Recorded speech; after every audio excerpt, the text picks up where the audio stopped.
Hello students, कक्षा 12 chemistry part 1 chapter है आपका 9 उप सहसंयोजन यौगिक कोऑर्डिनेशन कंपाउंड। ये आखिरी चैप्टर है कक्षा 12 का, बुक का आखिरी लेसन है उप सहसंयोजक यौगिक।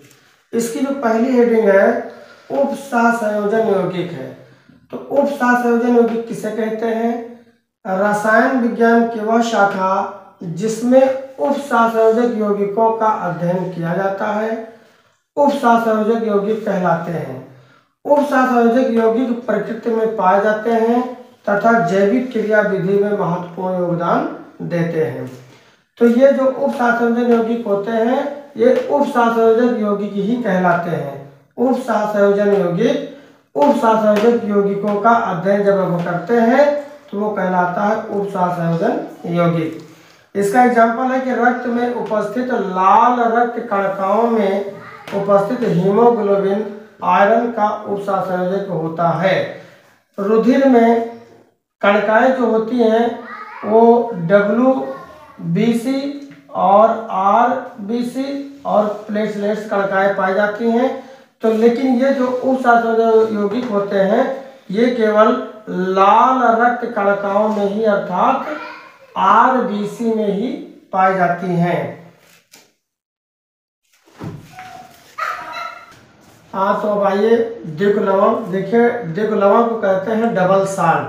डबल साल्ट क्या होता है कि वह यौगिक जो विलयन में अपनी पहचान खो देते हैं अर्थात जो विलयन में सरल आयनों में विभक्त हो जाते हैं, विभक्त मतलब अलग हो जाते हैं, द्विक लवण कहलाते हैं।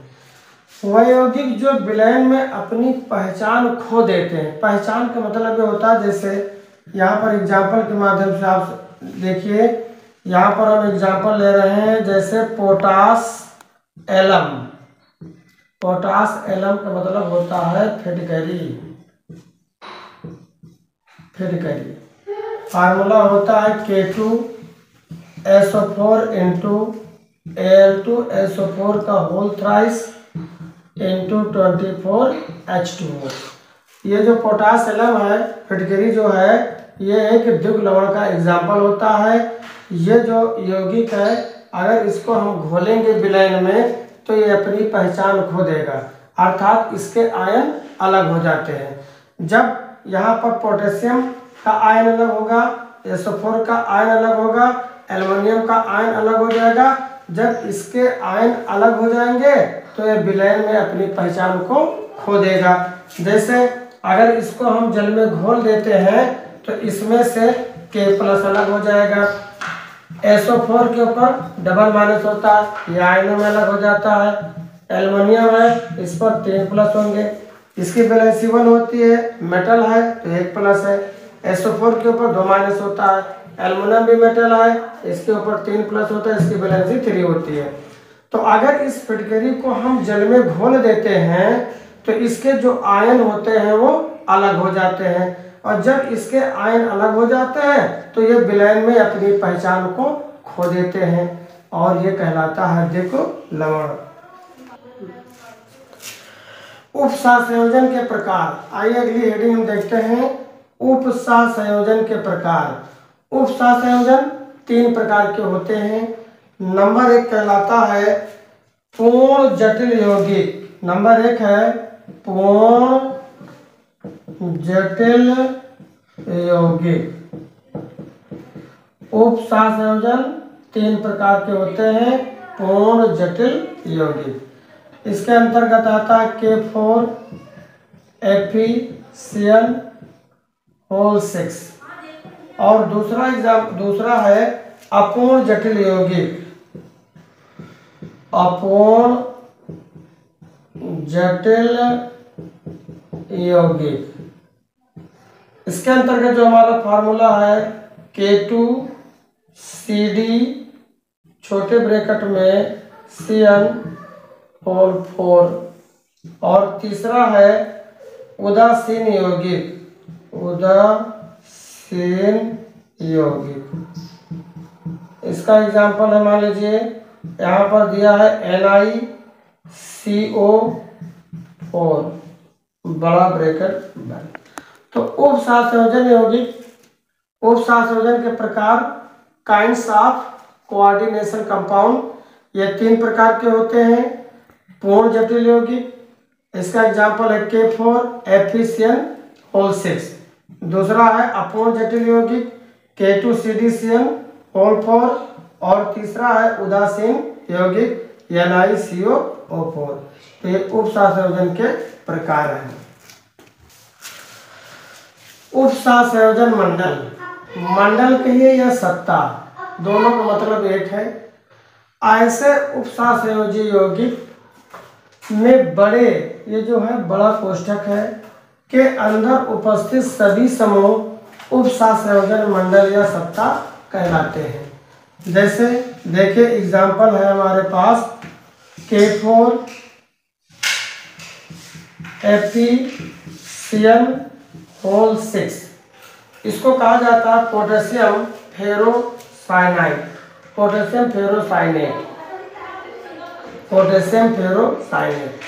अब यहाँ पर देखिए इसकी जो डेफिनेशन है कि ऐसे उपसहसंयोजी यौगिक, तो हमारा ये क्या है, उपसहसंयोजी यौगिक है। इसमें जो बड़ा ब्रैकेट होगा, बड़े ब्रैकेट के अंदर जो भी होगा वो कहलाएगा सत्ता या मंडल।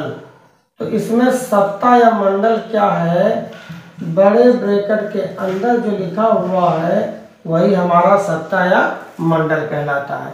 तो कोई भी उपसहसंयोजी यौगिक होगा और उस उपसहसंयोजी यौगिक में जो बड़ा ब्रैकेट होगा, बड़े ब्रैकेट के अंदर जो होगा वही कहलाएगा सत्ता या मंडल।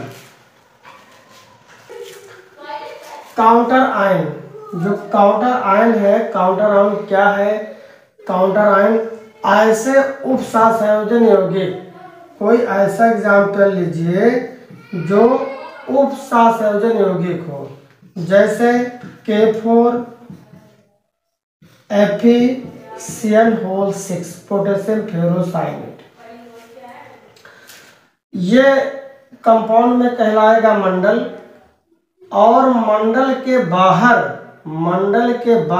उपस्थित आयन, मंडल के बाहर जो उपस्थित होते हैं आयन, वही कहलाते हैं काउंटर आयन। तो यहाँ पर जो काउंटर आयन होगा, काउंटर जो आयन है वो मंडल के बाहर, मंडल बड़े ब्रैकेट के अंदर जो होता है वो मंडल कहलाता है, मंडल के बाहर जो होता है काउंटर आयन कहलाता है। तो मंडल के बाहर क्या हुआ, K4, तो ये K4 क्या कहलाएगा, काउंटर आयन। लेकिन यहाँ पर अगर कहा जाए मंडल क्या है, मंडल बताओ या सत्ता बताओ, तो मंडल या सत्ता FeCN6 कहलाता है। तो काउंटर आयन ऐसे उपसहसंयोजन यौगिक जिसमें उपसहसंयोजन मंडल के बाहर उपस्थित आयन होते हैं, काउंटर आयन कहलाते हैं। कहने का मतलब ये हुआ कि मंडल या सत्ता के बाहर जो आयन होते हैं वह कहलाते हैं काउंटर आयन। अगर आपको मेरी वीडियो पसंद आ रहा है तो उसे लाइक करिए। जो लोग चैनल पर नए हैं वो चैनल को सब्सक्राइब करें। Thank you.